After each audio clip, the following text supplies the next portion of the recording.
Je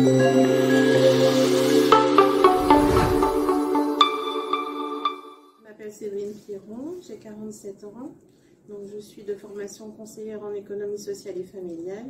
Donc, j'ai travaillé pendant 4 ans et demi dans un centre social. Et maintenant, je travaille donc à l'association tutélaire du Pas-de-Calais depuis 21 ans. J'ai fait une formation après mon bac sciences médico-sociales, donc une formation de conseillère en économie sociale et familiale sur 3 ans, un BTS en économie sociale et familiale, puis une année de diplôme d'État de conseillère en économie sociale et familiale. Le métier de conseillère en économie sociale et familiale me plaisait beaucoup, mais c'est vrai qu'on n'est que dans un rôle de conseil, donc on ne voit pas forcément l'amélioration apportée dans les situations. Que dans le cadre d'un mandat, en fait, c'est vrai qu'on est quand même là pour gérer financièrement les ressources et les charges de la personne, son patrimoine.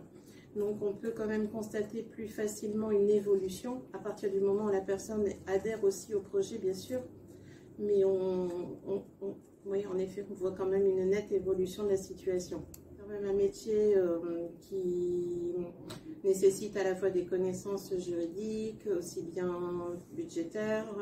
On est amené à travailler à la fois donc, dans le cadre d'un mandat sur la gestion financière et patrimoniale de la personne. Mais il y a aussi tout un accompagnement social qui n'est pas forcément connu, je dirais, par les personnes extérieures, alors que c'est quand même un travail assez conséquent dans le cadre de l'accompagnement social. On est là aussi pour pouvoir aider à avancer les gens dans leur quotidien, en fait, et de leur apporter tout ce qui est possible pour leur bien-être.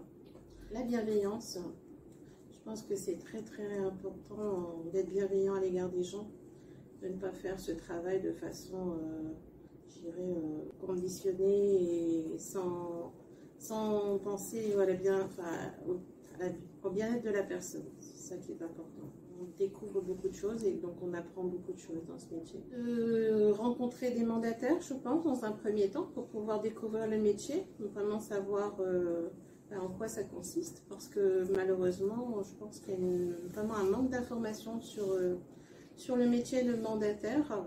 On a parfois même une mauvaise opinion et une mauvaise information concernant ce métier. Donc moi je propose éventuellement une rencontre pour pouvoir discuter avec cette personne du métier, ses avantages, ses inconvénients.